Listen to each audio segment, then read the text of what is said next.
Before starting this or any other workout or diet regimen, you should always consult your physician. Your personal health and safety is our biggest concern. How you doing? I'd like to thank you for joining me on this adventure.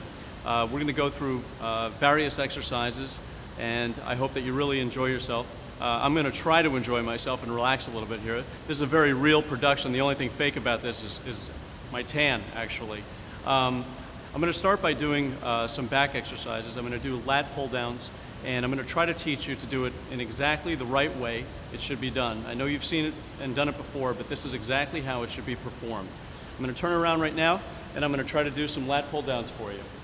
You'll see that my hands, I'm going to start my grip about shoulder width apart, a little bit wider, and I'm going to relax my hands, and I'm going to actually put my thumbs on the opposite side of the bar. Most people tend to grip this way. This causes a lot of tension in the arms, but I'm going to put my thumbs this way to kind of take the tension out of my hands and let the weight travel down the back of my arms and all the way into my lats. So I'm going to sit down. I'm going to put myself right in here, and I'm going to keep a very relaxed posture. I'm going to keep my chest up, my head up, and the lat pull down is really two movements. The first movement is pulling the bar down without bending the elbows, just like this. It's a subtle movement, just like this. So you can see my back will be engaged as soon as I pull down right with my arms extended. Now, once I'm here, that's when I start pulling down. And I pull the bar slowly, right in front of my chin.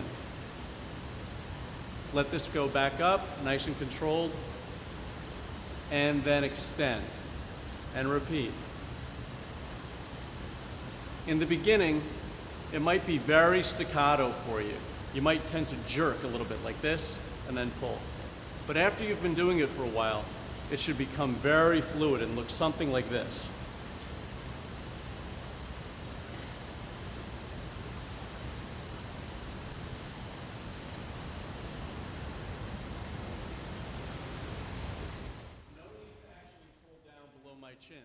My back actually stops flexing right about here. If I pull any more, I'm going to start engaging my arms, and it's becoming very stressful for me to do that.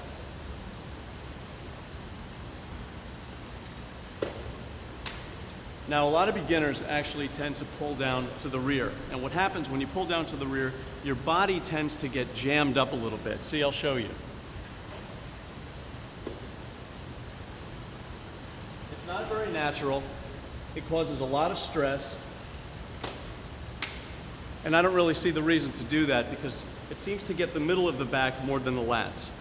A lot of folks tend to neglect their lats. Most people want to just get chest and arms, but I got to tell you, there's no way that your chest can grow if your back doesn't grow out to support it.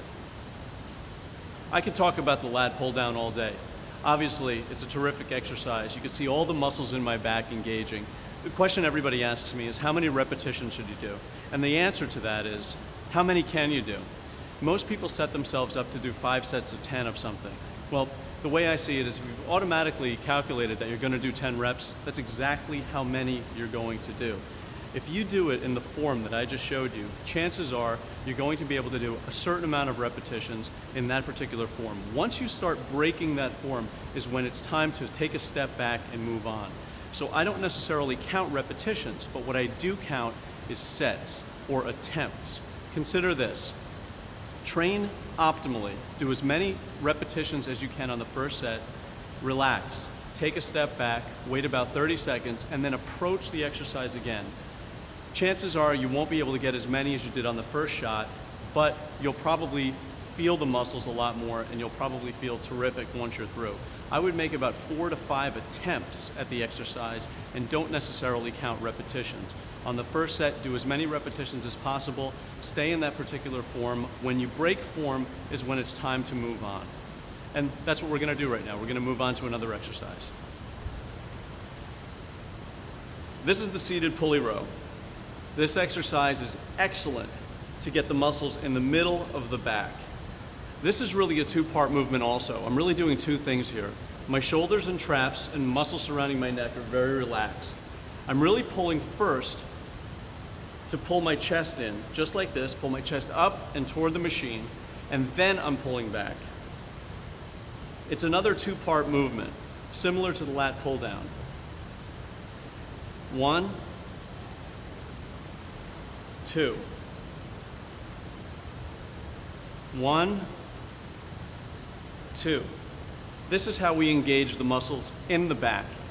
After a while, you'll be able to make it very fluid, and you'll be able to move it just like this. You can see I'm not squeezing with my hands. I'm not trying to bring the muscles in my arms into play. I'm keeping all of the weight and the tension in the lower part of my hands so that I'm really pulling with my back. Now you'll see I'm moving very slow and methodically, and that feels terrific.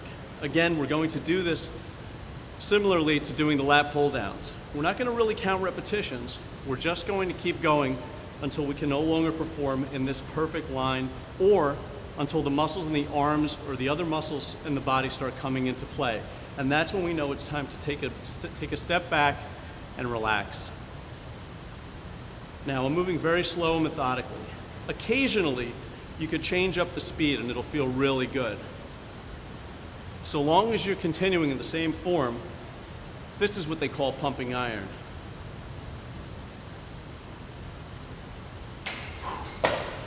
That feels good.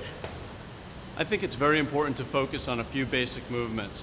Oftentimes I see a novice in the gym training and they're doing 5 or 6 or 7 or 8 different exercises for any particular body part. The best thing to do is to stay focused on the basics. You know what they say, a jack of all trades, master of none. I want to master this 2 or 3 movements that are very important to back development. The first exercise we did, the lat pull down, is terrific for width. The second exercise that we did was terrific for the middle of the back and depth inside the back. This third exercise that we're going to do is called the dumbbell row. The dumbbell row is an excellent movement, and it actually will encompass both of those things. It'll actually bring some width to the back and also work the muscles in the middle of the back. But what's really important is that we relax everything else.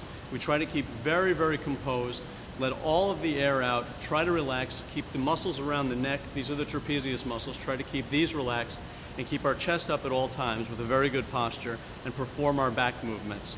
Not a lot of tension in the hands, relaxed, keep the thumbs on the opposite sides of the bar, so we're actually using the hand as almost like a hook to pull the weights and let the back do all of the movement instead of forcing the weights up or really stressing out. Let me show you how to do the dumbbell row.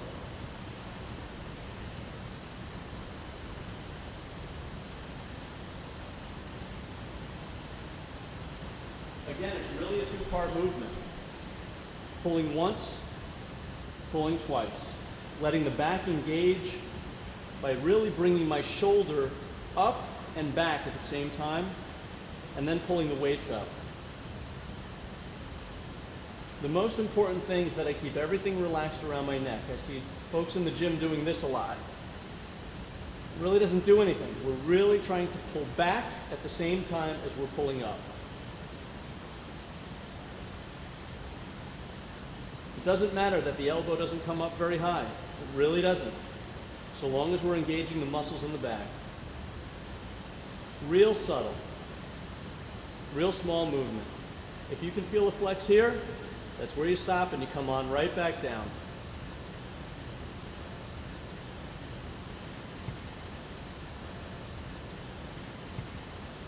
Okay, that's enough for the back. I'm exhausted. Let's do some arms. What do you say?